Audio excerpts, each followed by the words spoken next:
You have arrived at the K.O.E. Nation. Welcome, one and all, to the K.O.E. Nation for a very anticipated Spirits review of Old Forester 1910. Folks, I am your King of Extreme, Phil K.O.E., the man of the hour, the man with the power, the man that makes you the podcast cower, the prince and potentate of the political parlance, the lord of the Scottish Highlands, one damn handsome man if I do say so myself. You can, of course, find me at K.O.E. Nation on YouTube, TikTok, Twitch, and Twitter, and I am joined this evening by my indomitable broadcast partner, the one, the only, the 15-time Revolutionary Wrestling Podcast champion, quadruple distilled, non-chill filtered, the Bloodmaster, ceremonies himself, Tony fucking G. And you can find me on all my socials and podcast iterations at Linktree/Tony the Rod. And here we are again, back with the old whiskey line from Old Forester. The Whiskey Row never lets us down, and this is the third installment on that line, 1910. And we've lost a lucky number 7. We did a bottle and bond on the last installment, and we're down to 93 proof, but that does not mean we are lacking in flavor here. Pork pop. Oh, nice. And this is one that I've always enjoyed. This was one that I could not decide behind. Like between this and the 1920. Again, I do encourage myself included to go back and watch our original review of the Old Forester line, because I'm so interested to see how our palates have grown, adapted, and changed since then. Talking almost 4 years difference. We're coming back to this, and I can't wait to try this one because I remember loving it so much. There's one note that I remember having distinctly, and I'm not going to say it now. I'm hoping it's still there. So, with that being said, old 2020 vision over here. 2015. Not to be confused with Old Forester 1910. 1910, old fine whiskey. In 1910, a fire on Whiskey Row led to Old Forester being rebarreled into heavily charred barrels. This double-barreled expression follows the same process of the original Old Fine Whiskey. Again, rebarreled into chart. 93 They just left it in the barrels, I guess. This whiskey is distilled by us only, and we are responsible for its richness, fine quality, and elegant flavors solely due to the original finesse, developed with care. There is nothing better in the market.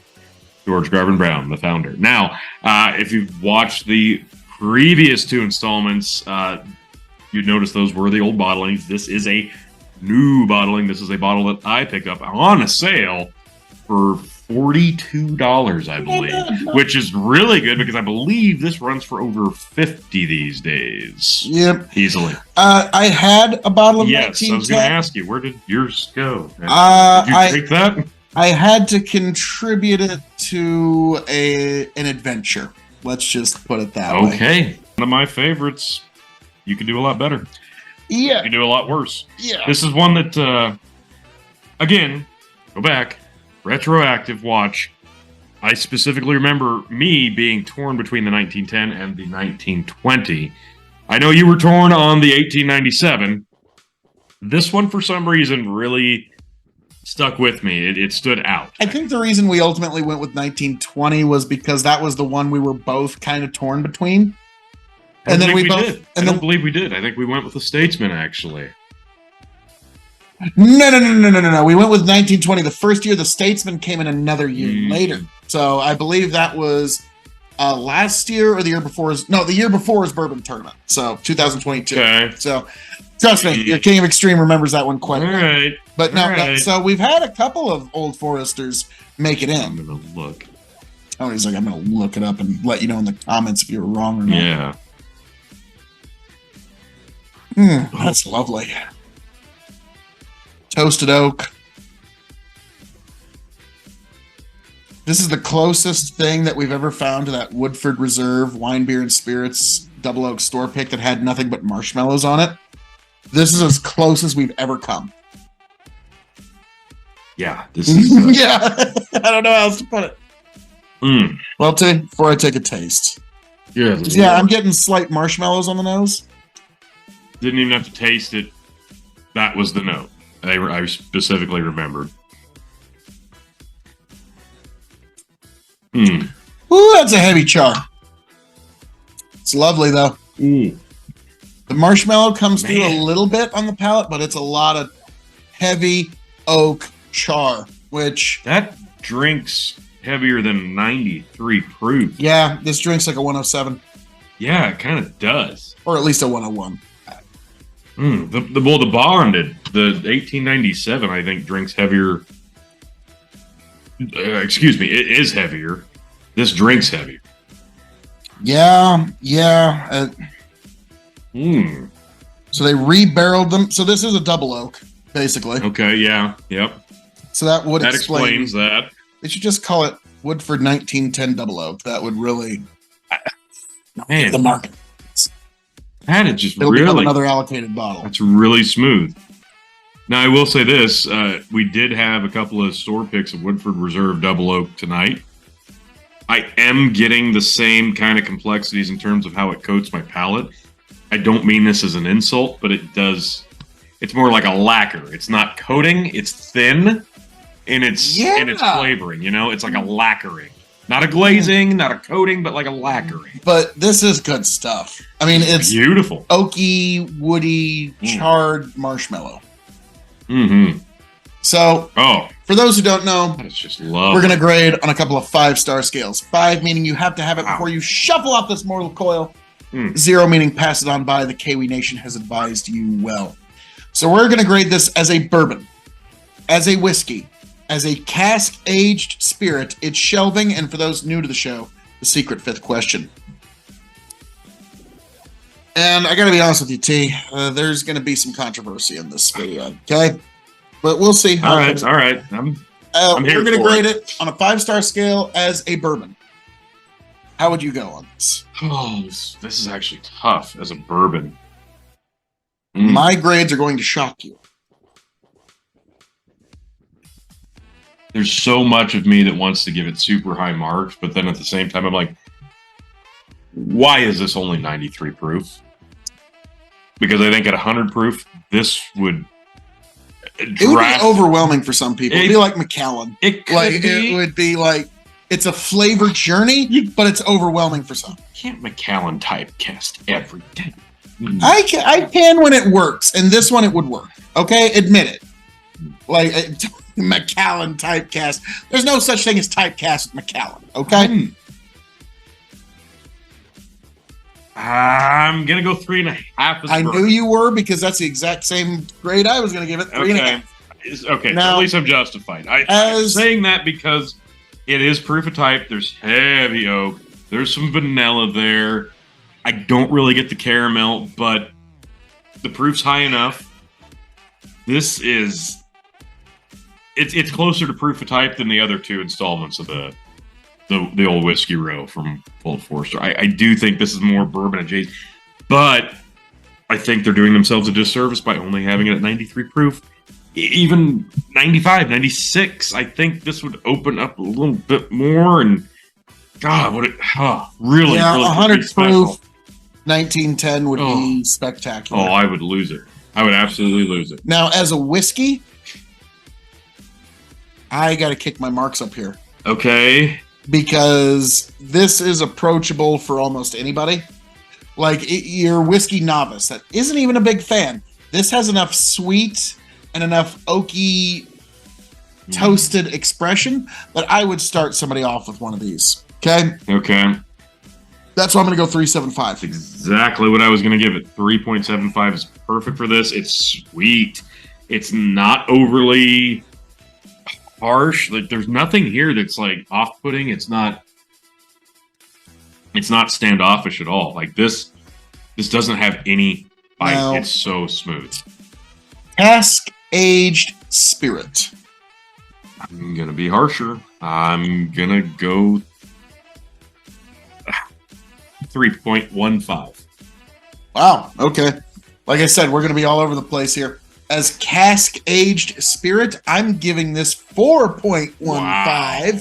Okay, a full star more than Tony, because this is all in the casking, the double oaking, and the going from one barrel to another, and knowing the best way to kind of be a tribute to the fire of Whiskey Row. And so I'll go 3.25. You're right. It is double oaked.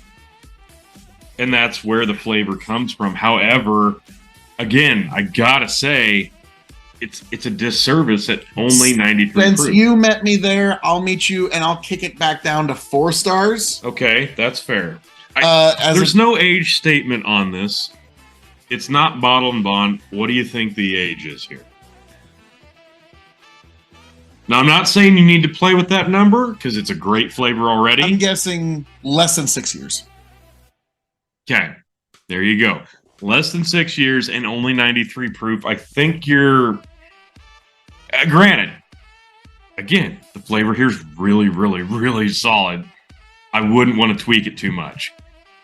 But the proof... I'd love to see... Have some time. I'd love to see some proof.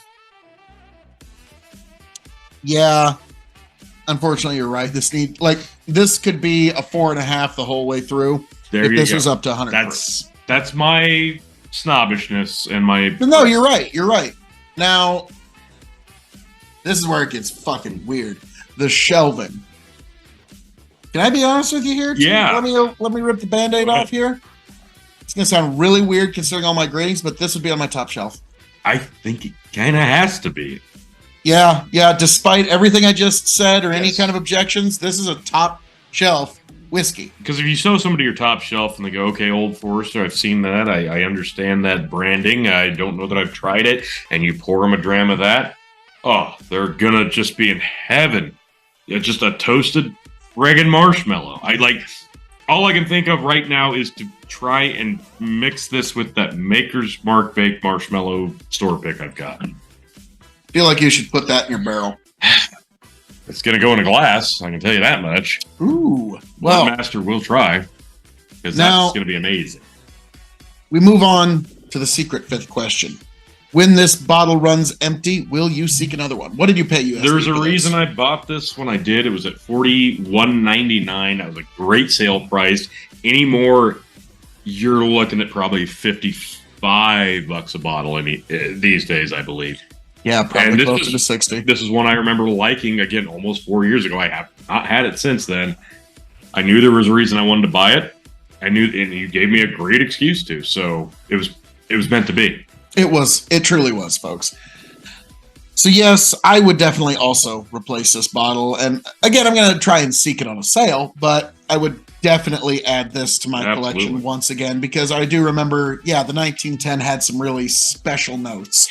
Now again, despite all of that, I just barely by like 2 points, like 1897, a bit more, but it's not by much.